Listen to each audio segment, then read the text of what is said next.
We need to stay in focus! Hello everyone, it's Talia here and welcome back to my channel. Today I have a list of books that I got to read in the month of September, and I read some really good fantasy, some romance, a little bit of a thriller situation going on right there. So I have a lot of books to talk about, so I'm just gonna jump into the video. Oh, the first book I got to read this month was Beach Read by Emily Henry, which is a romance book that is the story of Gus and January, two young authors that end up renting houses right next to each other in the summertime, and they are trying to work on their latest piece of fiction, but they're both going through a writer's block and they decide to switch genres. January is a romance author and Gus writes literary fiction, and they switch genres for their latest book to get like a refresher in the writing process, you know what I mean?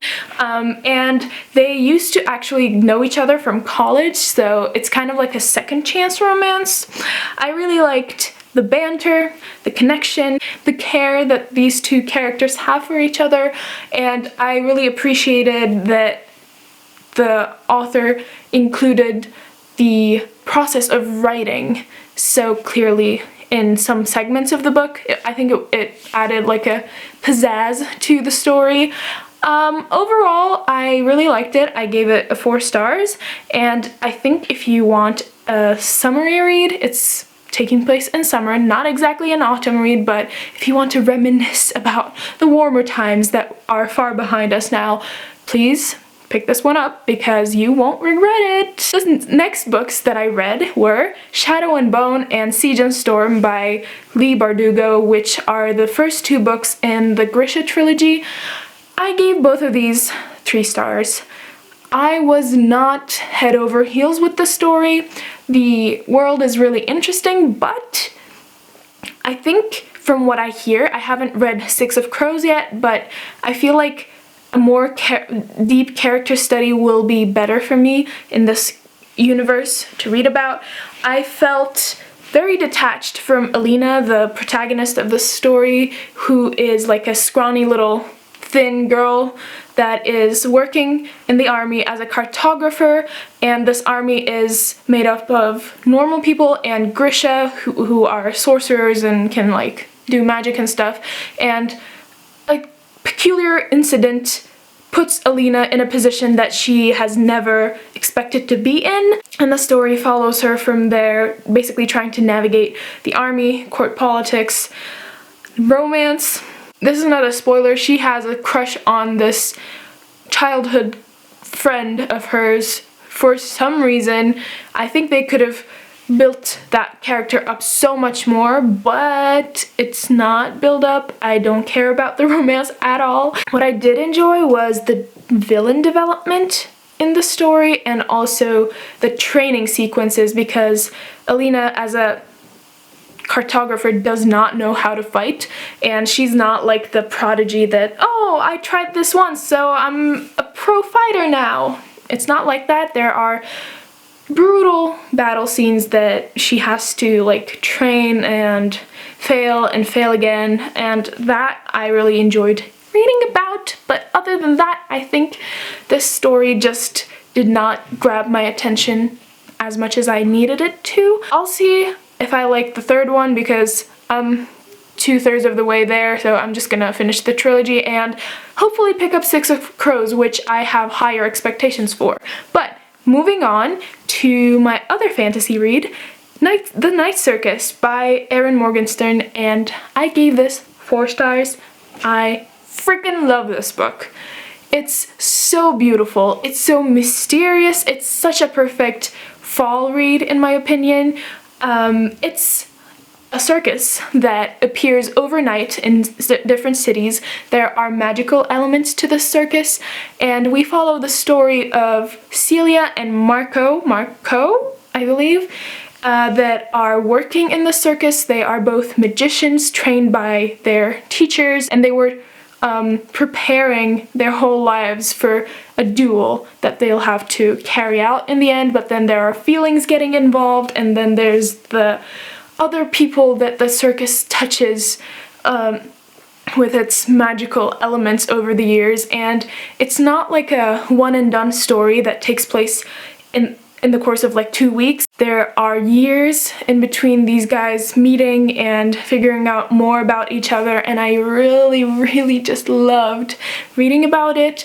It has more of a flowery writing, so if you are a fantasy reader that is more used to clearer, more concise writing, this might not be for you, but if you want to dabble in that a little bit, I think this book gives that beautiful writing, the beautiful atmosphere, and the mystique of magical elements in our own world. So I highly implore you to pick this one up. Honestly, it was a very fun ride. Next up, I have yet another romance. What's up with me and all these romance books?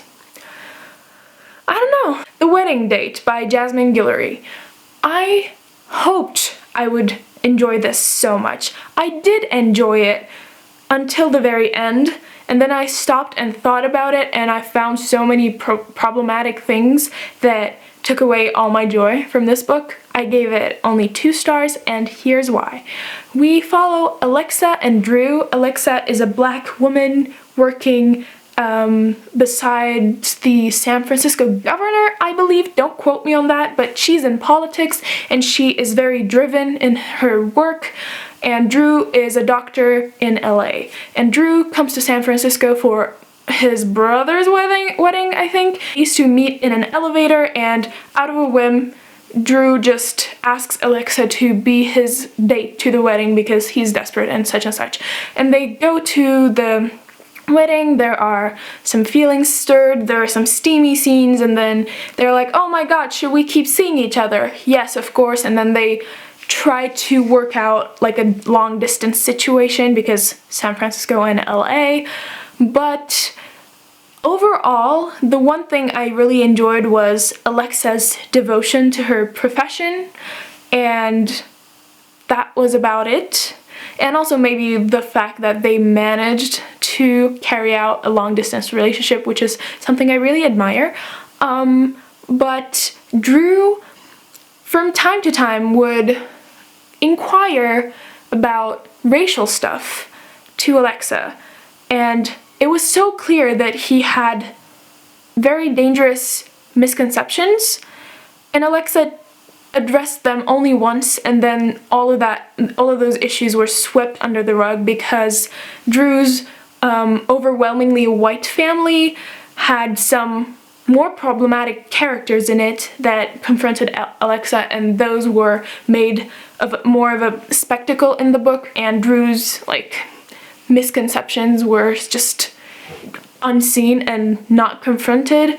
He also got kind of controlling from time to time, which I really did not appreciate. He literally met this woman like a week ago, 2 weeks ago, and he's like, why isn't she watching me? I'm doing my job. She could be more into like watching me be professional, or like, is he talking to a male coworker? What the fuck are they sleeping? Like, no, you cannot.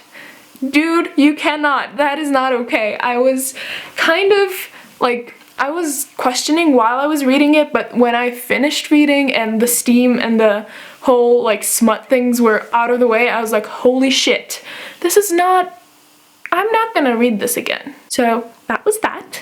And then we have, a physical book for a change. The Book of Strange New Things that, oh, you can see it, by Michelle Faber, that I had to read for school. This was a sci-fi that is about a a priest, Peter Lee, being sent off to a distant planet to keep the relationship between the human colony there and the aliens on that planet. Apparently there was another priest before him that established their connection and preached Christianity to these aliens, and they were like head over heels for him, and now they demand a priest to come to continue their alliance, which was very interesting. I thought the concept was very alluring because As the story went on, we watched the priest get more and more detached from his roots on Earth because he leaves behind a freaking wife, and there are stuff going on Earth that are very concerning, like floods and hurricanes and all that shit. That is actually happening right now, so it's kind of concerning because we don't even have a colony to escape to. But anyways, we kind of watch him get more detached from the earthly news and lose himself in this task that he has to preach Christianity to this new population. And I thought the character study could be very, very interesting had the character been a little more interesting. The only thing interesting about Peter was that he was a priest, and that is not enough for me to keep reading 500 plus pages in an engaged way. I thought the book could be a lot shorter. I thought the end could be a lot more explosive. There were so many loose ends by the end, and I was just not satisfied with it. But yeah, 2 stars, 2.5 stars maybe. Then we read The Hating Game. I just like squeeze in very fast romance reads in between anything and everything that I read, apparently. And this one I'm so glad that I read because I gave it a 5 stars and it's so good, so good. Okay, The Hating Game by Sally Thorne. We follow Lucy and Joshua. And by the way, when you say Joshua, I immediately think of that particular scene in Friends. He's got the most beautiful name. I never realized. Joshua. Oh, Josh. Ooh-ah. Joshua. Josh. Hello? Hi. Josh. Ooh, what a lovely freaking name. Okay, moving on. These two work at rival publishing houses, and these houses need to merge due to economic reasons. They have to share an office. Lucy comes up with a hating game that she plays with Joshua, like bugging each other and having like a banter that is so lovely to read about. Oh my god. It's just a steamy moment shared between these two, kind of complicate things and there are emotions involved, and I was there for the ride. Honestly, if you're gonna read any of the romance books that I talked about here, read The Hating Game. It was so good. Next up, I have another fantasy for you that is a standalone actually, and that is Sorcery of Thorns by Margaret Rogerson. Yeah. And I give this book 4 stars because I think it was a very unique world. The story was very engaging, and I thought the author tied up the loose ends so well for this to be a very solid standalone story, and I really don't need anything else in this world. Basically, our protagonist, Elizabeth, is an apprentice at a library, and the libraries in this world are housing grimoires that are very dangerous and that contain demonic spells in them, and if they are harmed in any way, they turn into big monsters and kill people. Like, monster books, sign me up please. It was so fun to read about. And then the sorcerers that use this demonic magic are kind of frowned upon by the librarians because it's dangerous and blah blah blah, so Elizabeth kind of thinks of sorcerers as scary, bad people.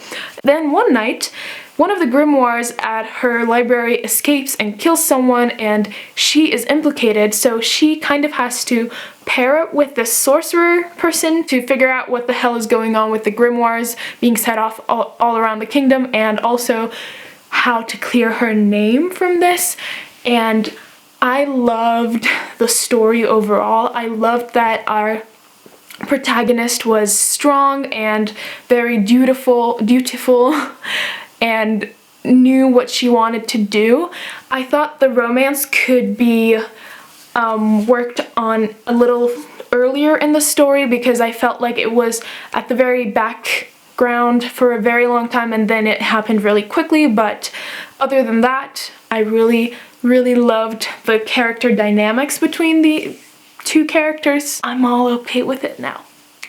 go read this one. Next up, we have The Hate You Give by Angie Thomas. I know I'm very, very late at reading this story, but if you are on the same boat as me, go read this. Don't even hesitate, because this story about a young black girl having to deal with her best friend getting shot by a cop right in front of her moved me in ways that I could not fathom. Angie Thomas did an amazing job of touching upon all the crucial themes that this book wanted to touch upon, like racial issues, police brutality, being a witness to such a violent crime, and how to navigate the press attention, and how to be safe in such a situation. She also uses a very simplistic prose, because this is a young girl's story and this is a YA book, so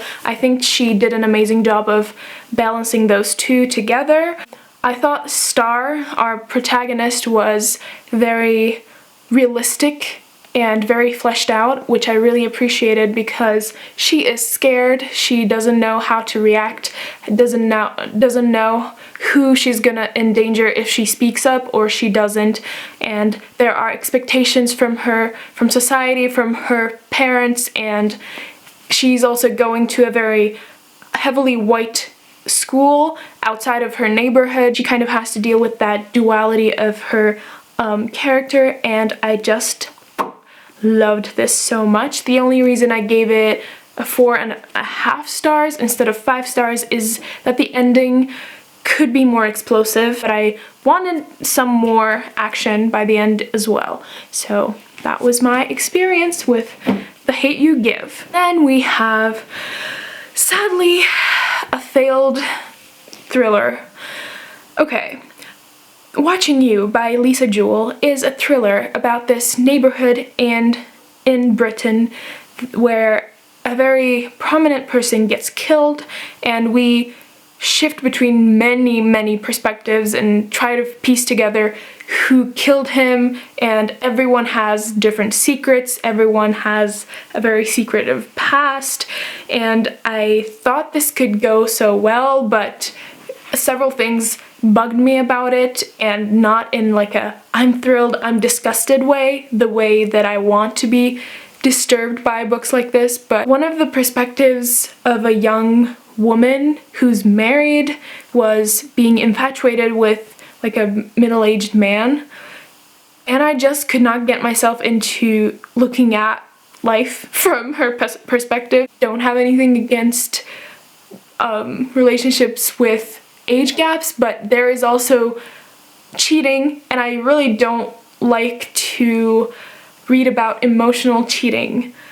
This woman is married, this man is married, and I don't know, I was so not okay with it. The first person perspective of that woman just got under my skin. I did not want it, not in a positive way. So the one thing I appreciated about this book was certain characters' development.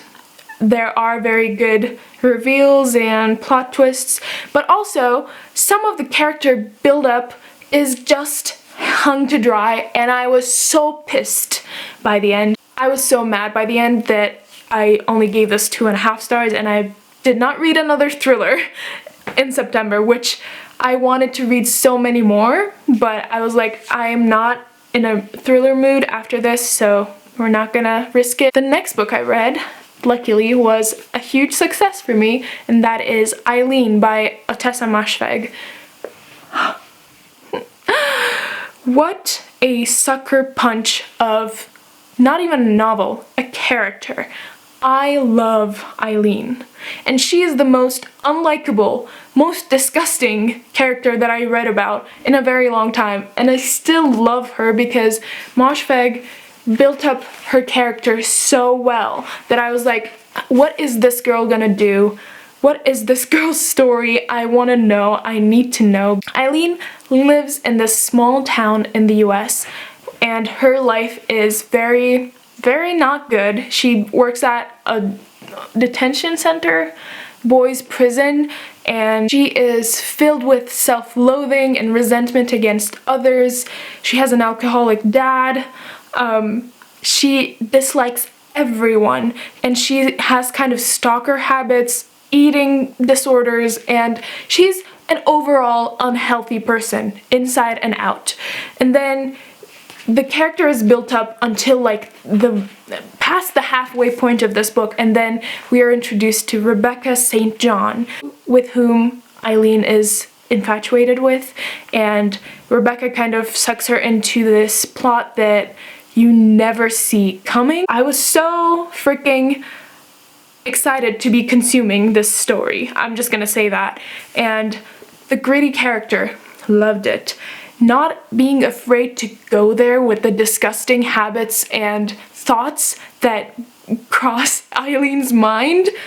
I was all here for it, and the ending was just so like a sucker punch and left enough room for us to speculate some stuff, but also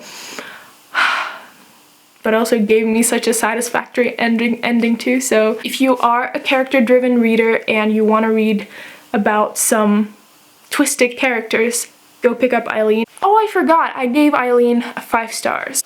Okay, that was it for the books that I read in the month of September. I hope you enjoyed this video, and let me know if you read any of these books, and I'd love to chat about any of them. If you liked it, please give me a thumbs up, and I'll see you in the next video. Bye!